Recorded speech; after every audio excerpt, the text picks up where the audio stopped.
Hello, and welcome to Wine with Wita, the podcast that is dedicated to engaging with health professionals and caregivers in meaningful discussions. I'm your host, Rita Shamoon, or as my clients call me, Wita. I'm a pediatric speech pathologist, and I am so excited to have you here. Each week, we deep dive into connecting you with caregivers and healthcare professionals, sharing their insights, stories, and key takeaways to help you with your child's diagnosis and your journey. Whether you are a parent, healthcare professional, a lifetime learner, or simply a wine enthusiast, you're in the right place. So let's sit back and relax and enjoy today's episode.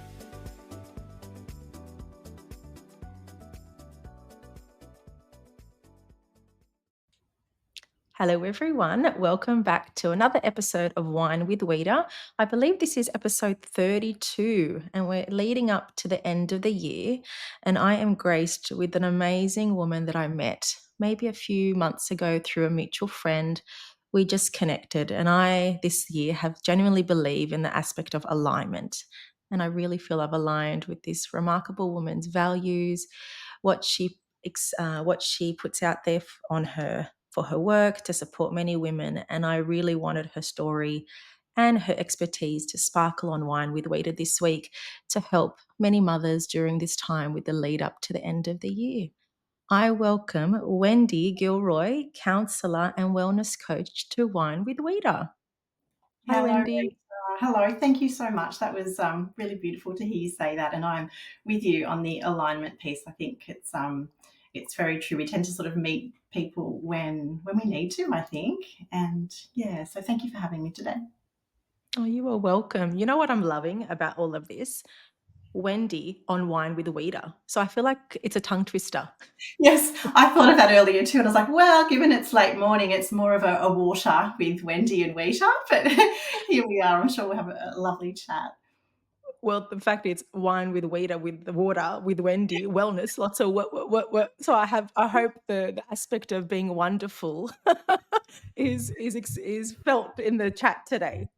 Oh, thank you. And also, I'd like to throw in, although it sounds different, and you're a speechy, wholehearted wellness is something that I like to think about in terms of the approach that I use and the way that I support mums. Oh, I love that. I've never thought of it that way. Wholehearted. Should we start about that now? I think, Yeah. yeah, let's talk about what does wholehearted mean to you? And I guess even the concept of wellness is misinterpreted per individual and how they are currently in their life and their journey of motherhood or parenthood. And I guess everyone has their own interpretation. Please give me your perspective on that.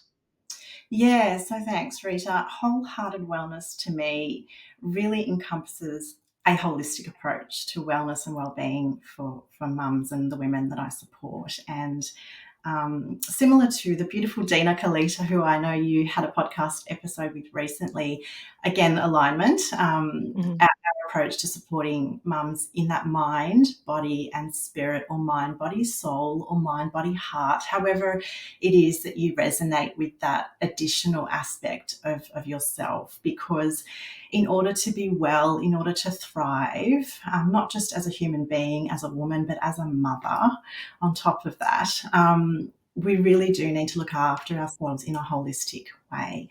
And I find that, in this day and age where there are so many types of therapies and modalities and approaches to supporting someone with their health and wellness, oftentimes, as wonderful as they might be lacking in an area or an aspect. And over the almost 10 years that I've been in private practice working specifically with mothers, I've really come to see and learn how valuable it is when we take that holistic approach to wellness and well-being. Because if we leave one or two or more stones unturned, benefits or positive outcomes might be short-lived, or they might only be to a certain degree, and you might be missing out on gaining so much more if you just sort of went that extra mile or looked over here instead of just over there. So I hope that makes sense. It really is looking at the mind and the brain, looking at the body and how you are nourishing both parts there, but also that other aspect of your soul, your heart, or your spirit as well. Mm. So true. And I guess reflecting back onto my own parenting journey, when my children were younger, in those early toddler preschool age, the aspect of wellness and putting yourself first was always put to the side. And I felt, even just reflecting back at that time of my own life, it was a rat race. It was just Mm, on the go, continuous. And now that my children are much older, in their preteens, I would say, it's like finally I'm discovering a new version of who I am mm, and redefining who I am, but also the definition of wellness. And the fact that you've said you can't leave stones unturned is like, well, I've all those stones were shoved right into the ground in the early part of my motherhood, but now yes. it's like, oh, I have to spiritually look after myself.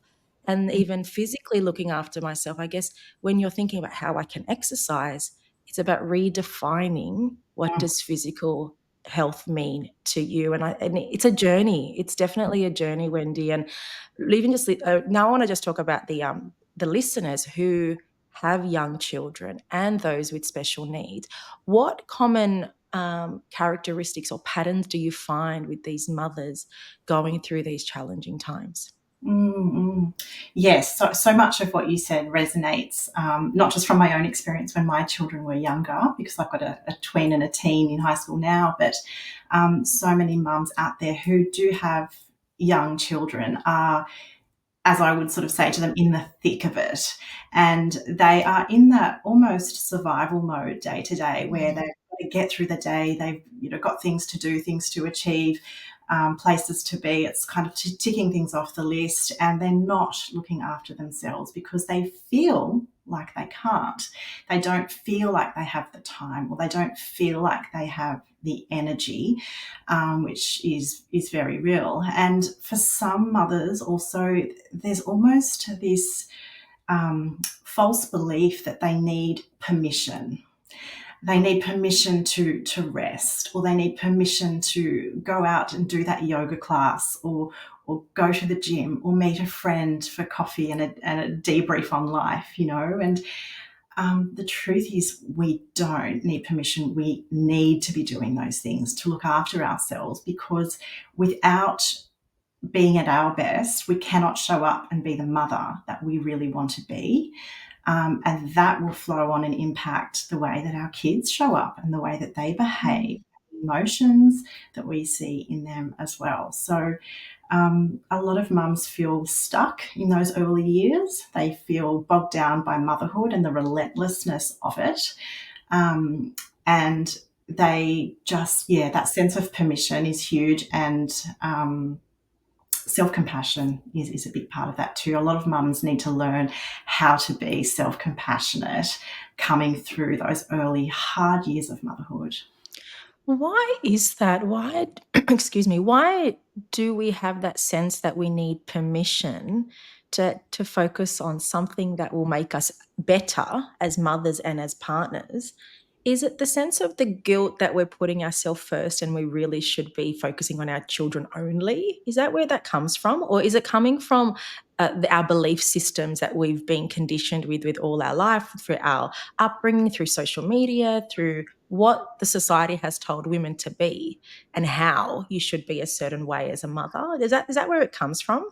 It's all of that, Rita, and more. It's a huge conversation, and it's Mm, complex, multi-layered, and obviously every mum is touched differently by each of those mm, things. Certainly, there is the conditioning of, as children, how did we grow up and see and observe our own mothers and grandmothers, and what role did they play in the family? So, going back a generation or two, a lot of mothers were at home and they did all the things. They cooked, they cleaned, they washed, they were present. Yes, and so that's almost like this subconscious conditioning that we then grow up, become mothers, and take on and think, well, that's how I need to be. Um, mm, so yes, that is a huge part. There's also, self-imposed pressure, and again, mm, by the media, influenced by the stories and the movies and all the things that we've seen over the years that have shaped us. And we have this image or belief system of what is, the perfect mother or an ideal mother. She doesn't exist, but we hold on to some of those false beliefs, which can become quite unhealthy or unhelpful. And sometimes it's not until women are in therapy or go through counselling or have an amazing group of women that they can open up with, that they start to confront and question some of those beliefs. And, one of the biggest challenges for the modern day mother is that the way in which we're mothering today and the social and cultural environment that we are mothering in is so different to that of our mothers Mm. and grandmothers. And yet we're sort of holding on to, but that's how it should be done. And that can be quite toxic and destructive. And we need to sort of go back and reframe and rewire our thinking and our perspective on motherhood and start to do things a little bit differently. Yeah, I was reading a book earlier this week called Worthy by, I don't know her first name, but it's by Lima. Oh, I forgot her name, but she's associated with Oprah. That's all I can remember. But she was written the book Worthy, and in the book she discusses belief systems. And if you really start to think of it, belief systems are actually BS. I'm not going to say the actual word, but when you start to think, well, they are BS because this is my journey. This is how I want to be as a mother. And all that I've been taught and I have been exposed to as what I should be is not the case. I am in control of my narrative and how I want to do as I please as a mother with my kids. How can we encourage mothers specifically to not necessarily let go, but support their new journey despite what they've been told throughout their life? It's a big one, isn't it? And there's so much to it. I think, um, understanding, and accepting the reality that my experience of motherhood is unique, and my Mm. experience of motherhood is vastly different to that of my own mother or mother-in-law or grandmother or neighbour or whoever it is that might be in your head, that little voice niggling away at you. And I think if you can turn inward and reflect on your values and what's most important to you as a human being, as a woman, as a mother, raising your children today in this chaotic modern day and age, and if you can start to live in a way that's in alignment with what you value most. So, if you value um, connection and time, playing with your kids and having fun, but then you've got this voice in the back of your head that's saying, oh no, but I need to do all these chores, and I need to keep the house tidy, and I need to actually go out and look for a job and earn money and contribute to the household, then I can't do that. I don't have time for all the play and the connection stuff. If you don't listen to what you truly value and want and desire and need, you're going to be unhappy and you're going to Mm. feel dissatisfied. And without living in alignment with those values, that is what can often lead to troubles with anxiety or constant mum guilt or feelings of depression or even resentment and disconnection in relationships as well. Mm, mm. You mentioned a really good point about being a supportive provider with income in the family unit. But a mother's job is incredibly exhausting and is like a paid job. Mm. How why is there a pressure to mothers to come back? Or even why do mothers feel we don't recognize our role as a mother equally as important as, say, a paid job? Why is that? Oh gosh, that's an amazing, question, and um, don't know that I have the answers to it, but No, but from certainly. just even your experience with working with mums, like, I'm sure there's patterns that you've noticed, and I even notice it with the clients that I work with. It's like that. Well, my identity is a mother, but I was also something before I became a mum. And yeah, it's like, it's such a fine battle. Like, how do we do it? I don't know. I don't know. Like, I don't have the answer. That's why I want to have this chat. Oh, again, there are so many layers, Rita, and Mm, I think you sort of touched on one there, that if you were a highly ambitious, career-driven woman before having children, then that often becomes part of your identity. and Mm. shapes who you are and how you see yourself and how you fit into the world. And when you then sort of temporarily or maybe more long term drop that career because you're focused on having a baby or two or three and starting a family, and you suddenly find yourself at home raising children, you can feel like a part of you is missing, or there might be a sense of grief and loss around a part of yourself that you're no longer engaged with or enjoying. That can be really hard, and that's a very real sense of personal identity or crisis point that a lot of mothers do go through. And I see that a lot when they've been at home beyond 12 months. So Mm. a lot of, let's say corporate or career driven women are very happy to start a family and look forward to that maternity leave and taking leave from their career and having a break. However, some of them do get to a point 12 months down the track, 24 months down the track, where it's no longer feeling wonderful for them, and they do feel like something's missing, a sense of being incomplete, or that they've let something go that they're craving to get back to, and that can be a really tricky time to navigate through, particularly if they're looking forward to having a second or a third child. Mm, mm. There's no Um, straight answer, is there, Wendy? no, no, So there isn't. even just there isn't, and so even just on my questions that I'm asking you, they're very open, but it's so individualized to every single parent on their mother on their journey. And even Mm, just reflecting on my moment and when I started my business, I loved motherhood, loved raising my kids, but I just felt lost. I mhm. felt lost that there was a missing piece that, yes, I'm ambitious, yes, I'm driven, and that was pre-motherhood. It's like I craved that time again, Yes. and that sense of, well, I feel I'm neglecting my kids because I'm trying to put me first, but the more I've done the work and helped gain the support, by me putting myself first, I'm actually putting my kids first too in a different light too, and it helps the family unit as well. And I guess that's where the work comes in. Um, Wendy, describe what you do and how you can support mothers with the work. And I put that in inverted commas because it's not like 9 to 5, get paid. It's applying it to many aspects in your life to ensure that you cross that barrier. Yes, it is, and it is work, and it's hard, and Mm. it's challenging, and it's a roller coaster, and it's messy. But you know what? It takes Messy. Yeah. yeah, Great adjective. It's yeah, messy. Yeah. messy motherhood. It takes so much courage and so much vulnerability to accept that you're at a place where you're not completely happy as a mum. Mm.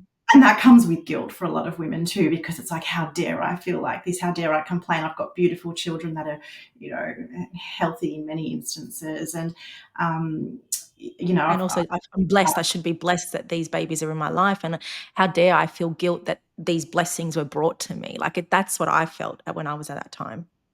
yes, yeah. And a lot of Mm. other moms do. They feel the same Mm. way. And so, coming into the work that I do, taking that holistic approach, and supporting mums with really reconnecting with themselves and really understanding, what their whole life looks and feels like right now, and perhaps looking at where they would like to be, or what they would like to feel that they're not, and then understanding, okay, where are these gaps, and where do we look? And that's why I go back to that holistic approach, because is it driven by mental health or emotional well-being? Is it driven by the change in your relationship with your partner? Because that's a huge factor in the early years of motherhood and parenting. Mm. Is it the fact that you're having an identity crisis because you've either said goodbye to or put your career on hold? Um, is it because your physical health and your body has changed so much through pregnancy and breastfeeding, that you're just feeling a little bit out of sorts with yourself, and you don't know how to reclaim your sense of happiness, and satisfaction? So, yeah, there are lots of things there, and so we work through all of those. And part of the work I do is also connecting mums with um, other holistic health practitioners that I know can help them. So, as an example, a lot of mums in those early years of motherhood that are giving so much of their time, energy, love, and care to their children, and their partner if they have one as well. It's very taxing and draining, and they probably need to look at rebalancing their hormones and really nourishing their body and looking at any Mm.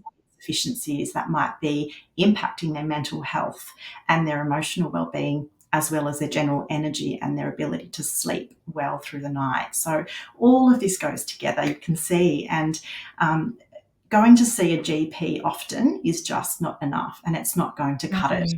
No, no, Um, no, no. yeah, a 10 or 15-minute consult with a GP who might see an unhappy mum and think, oh, you're depressed, here are some antidepressants. I'm sorry, but that's generally not the answer. There is a place for Mhm. medication, but oftentimes I see so many mums, and I've seen so many mums whose emotional wellness um, has been overlooked by their GP when they're just in that sort of strict medical model, and they're not looking at the huge transformation that becoming a mother is, and the challenges, the very real challenges, Mm. with our mind, brain, body, and spirituality that come with being a child free woman to suddenly being a mother. And that's huge. And so we need to talk about all of the pieces, and we need to lay it all on the table in a really, compassionate, caring, nurturing way, and really value and hear what this mother's experience is all about, so that we can direct the support she needs in the right way to help her become her best self. Mm. Isn't it so sad that we seek support through our GP for our health? And yes, you did say like it's just a 10 to 15-minute consultation, but it's so much more than that.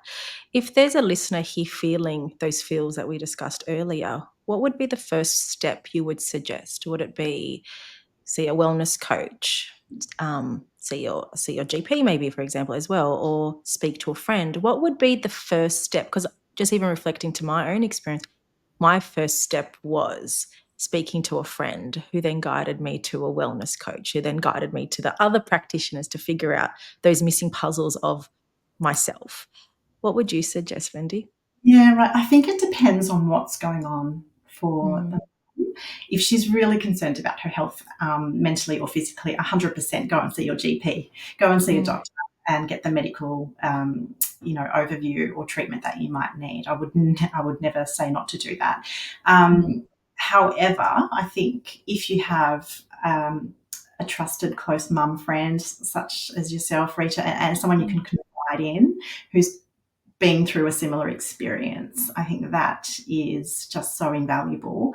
But also, for any mum who has a partner, I always encourage them to try and be really open and honest with their partner, with what they're going through and how they're feeling. And sometimes partners aren't always the best support for every mother.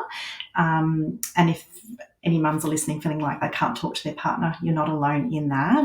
But mm, yes, certainly find someone who works in the realm of, I would think, motherhood support, because they get what you've been through, what you're going through, and they should be able to direct you to the right support, the right treatment, or the right approach to get you to where you'd like to be. mm.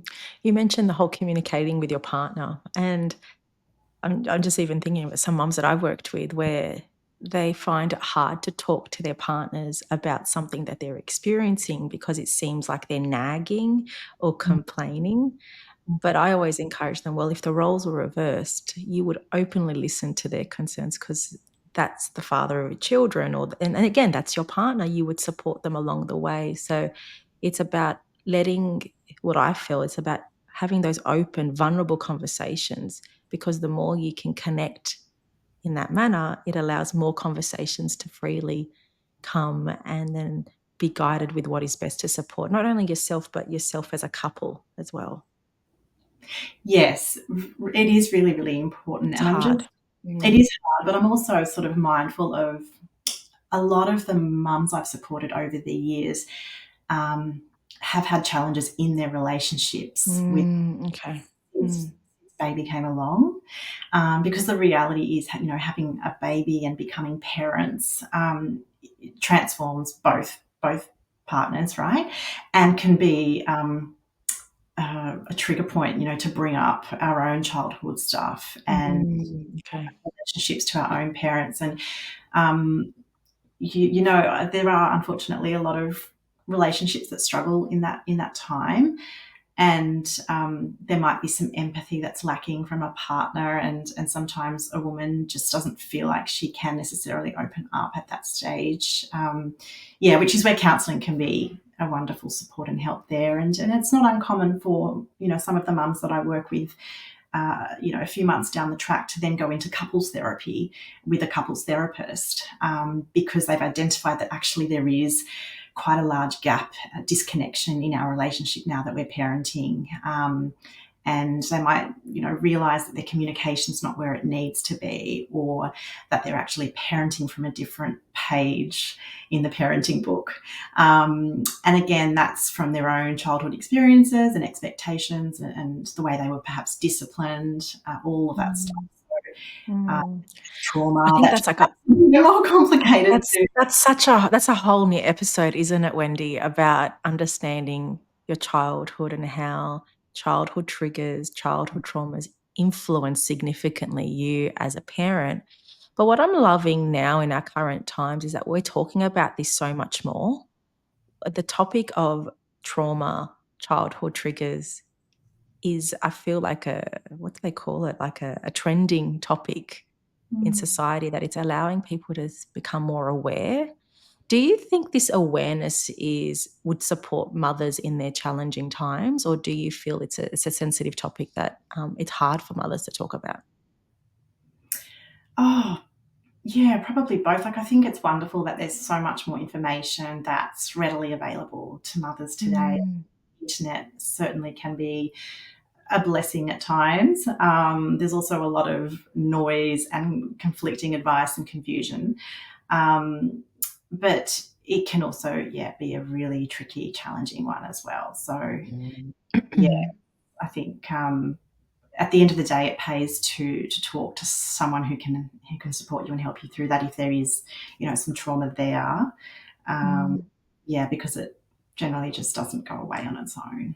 No, of course not. It doesn't. And for anyone listening, you can definitely reach out and seek appropriate medical advice or support. Wendy, do you have any references that parents can just access online apart from yourself? But any, like I know there's the helpline.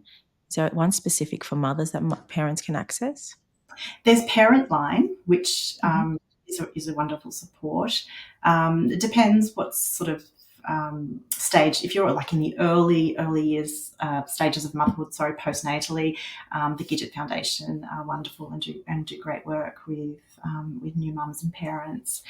There is a lot. It's just a matter of having a look on Mm. what resonates with you, depending on where you're Yeah. based. If you wanted face to face, or if you're happy to do Zoom consultations. So thankfully there is, Mm. and it's growing. But yes, we still have a way to go in terms of mental health and support for mothers in general. Mm. Yeah. Mm. Mm. Yeah, okay, I've said this twice. There's no black and white answer, but it's about figuring out what is best for you and getting the support that you need currently right now. Yeah. Mm. Um, let's talk about what you can do to support parents. I know there's the emotional aspect. How can you guide parents in their challenging times?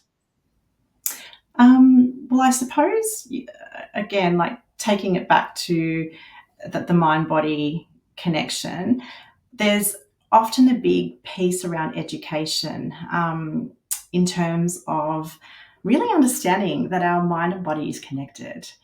Mm. We cannot separate our brain or our mind from our body. And so, really understanding that from the get go, when there are some mental health challenges or emotional wellness challenges, can start to help mums make a shift in their well-being. And also, there's this sort of sense of empowerment or control that they can have, because not everything is happening, sort of to you. You can start to change things by making small tweaks. And So as an example, we might be feeling stressed or anxious, with something that's coming up in our life that we're sort of maybe not looking forward to, a sense of dread around an event or something happening with our child, perhaps. But yet we feel, that we feel sick in the stomach, or we have muscle tension, or we feel fatigued, even though there's nothing physically happening to us. That mind and body piece is so critical. And learning to understand that and embrace that, and finding tools and strategies that you can do to start to either think a little bit differently or shift the energy in your nervous system or in your body, so that you're not feeling, as stressed, anxious, or fatigued as you were, and learning how you can start to feel better. So, yeah, the Mm. mind body connection, it's bi-directional. We can't escape from it. If there's anything that's impacting us in our head, it's having a physiological effect in our body as well, and vice versa. So when we're sick physically, or unwell, or suffering from a chronic health condition, we know that that's not just in our body. It will impact our mental health and our emotional wellness at the same time. Mm. So that's a key starting point for me, is really cementing that mind body understanding. And then we can look at the gazillion little things we can do each day to start Mm. making shifts and improvements to how someone's feeling. I had a mum come on this week on the podcast where she was experiencing a lot of burnout, particularly after her son was diagnosed with autism, and she described it as if it was a rat race. And the minute the diagnosis was confirmed, her body just let it go, and she got really sick after. Is that really common when we're just not having that mind body connection, where we're just dismissing our own health because we're trying to just get through, or we're avoiding that situation that's Mhm. coming up? Is that common with many mothers that you've noticed? Yeah, I mean, burnout in general, I think is a huge Mm. problem, and it's that constant pushing and being in survival mode and being highly stressed and overwhelmed for too long, and yeah, so part of that mind body connection piece is growing and increasing your awareness, understanding, what it feels like in your body when you're stressed, understanding what it feels like in your body when you're anxious, or Mm. becoming anxious about something, because we don't go from being fine to being burnt out. Like, it is a gradual process that happens, and there are so Mm. many signs along the way that people are either not aware of, or they're not listening to. And we need to heighten that awareness. We need to go inward, and we need to notice all the little niggles that are going on in our body, so that we can then do something about that sooner rather than later. So, as you know, that being in that fight or flight, and being in that constant state of chronic stress or anxiety is just utterly exhausting and depleting, Mm. mentally and physically. And so, if you can start to understand, um, or remember, if you've been in chronic stress for so long, you might not feel it. But if you can remember what it felt like when you were calmer and more relaxed, what did that feel like in your body and in your mind? Mm. Then we start to look at the little things, the micro things that you can do in your day, just to start trying to reclaim that sense of calm. Mm. Yeah. Can you offer any strategies that parents can do to start learning about those feelings that they experience in those moments? Like, I know journaling does help with some mothers. I hate it. I find that really hard. I actually I voice what I feel because I absolutely hate writing, but also breathing for me and taking that time out just to really listen to what Mhm. I'm feeling at the moment and trying to figure out, what do I need right now? Could you give other tips to parents or mums just for those micro bits that you mentioned? Yeah, look, the diaphragmatic breathing, or relaxation breathing as it's known, is so valuable. And it's relatively easy to learn, and it doesn't come naturally to a lot of people who are used to being in stress or feeling anxious. Typically, if you're feeling stressed or anxious, you're doing a lot of shallow breathing from your chest. Mm. And what we need to learn to do is to go all the way down to, the diaphragm and the belly, and put our hand on our belly, so that when we do a nice big breath in through our nose, we can feel our belly rise with our hand there, and breathe in for a few seconds and hold it for one. And then we do this beautiful slow exhalation, which is actually a little bit longer than the inhalation, because that's what will help to slow down our heart rate and help to relax the body. So there are lots of different breathing Mm. techniques out there, but that one there, making sure that the out breath is slower and longer than the in breath, is a great way of just taking a pause, grounding yourself, and just bringing down that stress or anxiety a notch. And the thing about this breathing technique is you can do it anywhere, anytime. You can do it lying down, sitting in a chair, standing up, wherever you are, eyes open, eyes closed, whatever suits. And it is literally like one of those little habits that I try to get mums to practice. And I sort of say, well, if you can take 3 of these mindful, deep relaxation breaths before you even take your feet out of the bed in the morning and put them Mm. on the floor, then that's going to help you start your day in a more peaceful, calm, and mindful way.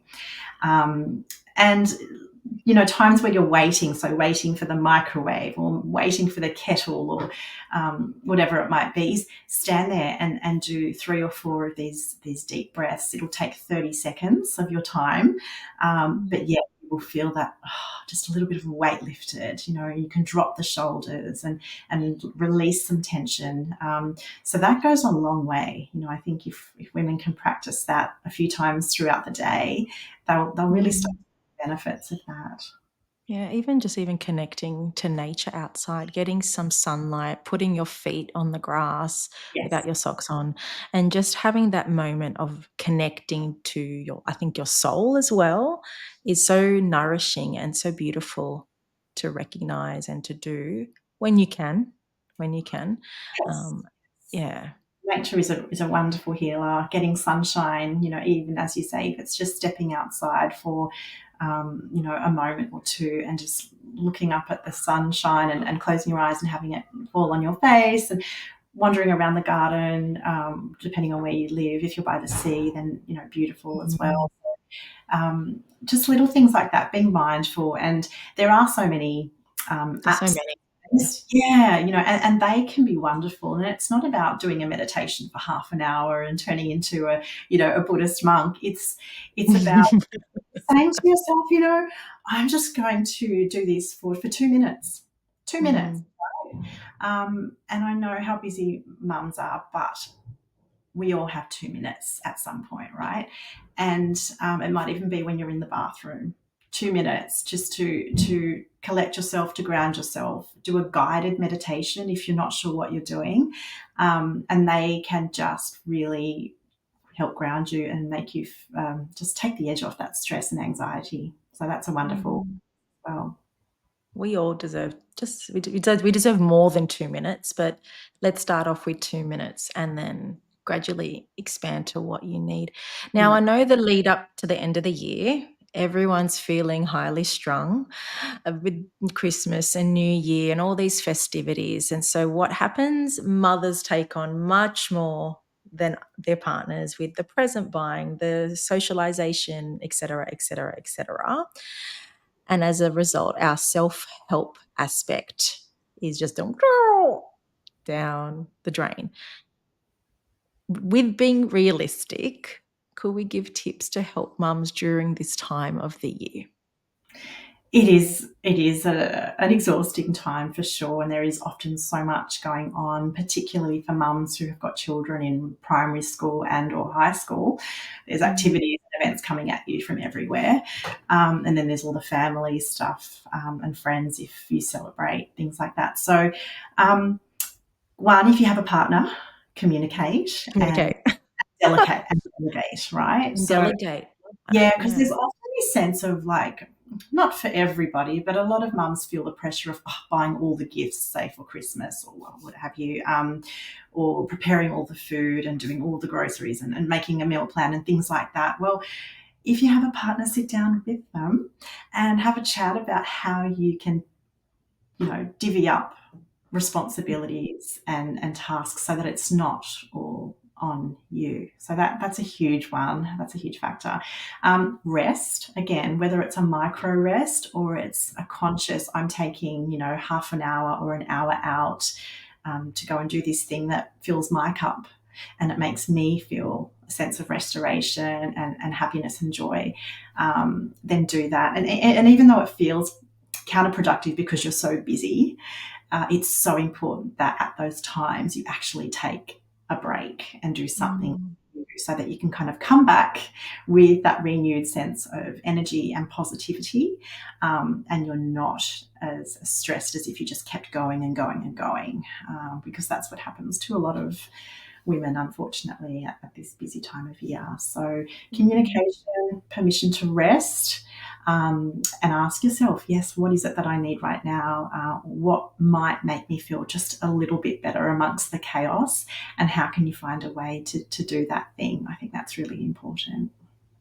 I think also giving yourself that permission.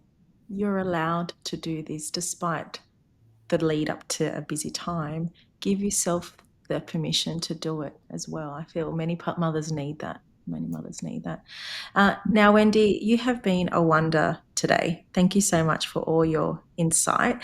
You mentioned you offer consultations via Zoom. How can parents or mothers access services with you? Oh, sure. So they can reach out through email, which is support@mindmomentum.com.au, or through my Instagram page, DM me there.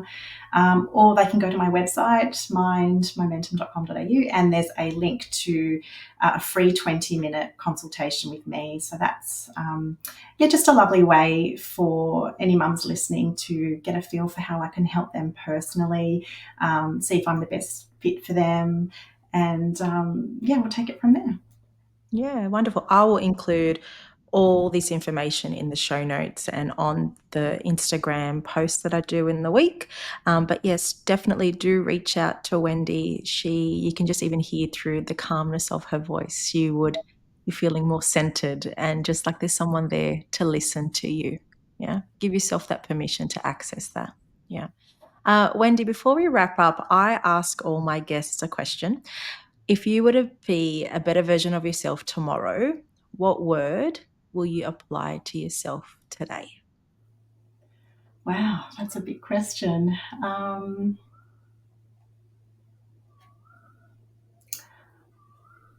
going to say more connected, again, because like so many mothers out there, being busy and juggling and doing all the things, that's something that I'm really conscious of, is to have those moments with my kids and my partner and be as connected as I can be. And sometimes, some days just kind of fly by and I feel like I haven't had as much of that connection, that one-on-one, as I would have liked to. So, yeah. I love that word. I love that word, to be connected. I also love the aspect of permission. I think it's so sad that we need that, but that's the word I want many mothers to also feel today after listening to this episode: connected and also permission. Give Mm. yourself the permission. Mm. So thank you, Wendy, for this wonderful episode and for all your beautiful insight. I hope a mother listening to this episode today can feel better about herself and know how to support her mind and her body and her soul from a holistic perspective in a much better way. So thank you for your time, Wendy. And thank you to everyone who listened. And I look forward to bringing you the final episode of Wine with Wita for the year. And I'm really excited for that. Look after yourself, everyone, and take care. Speak soon.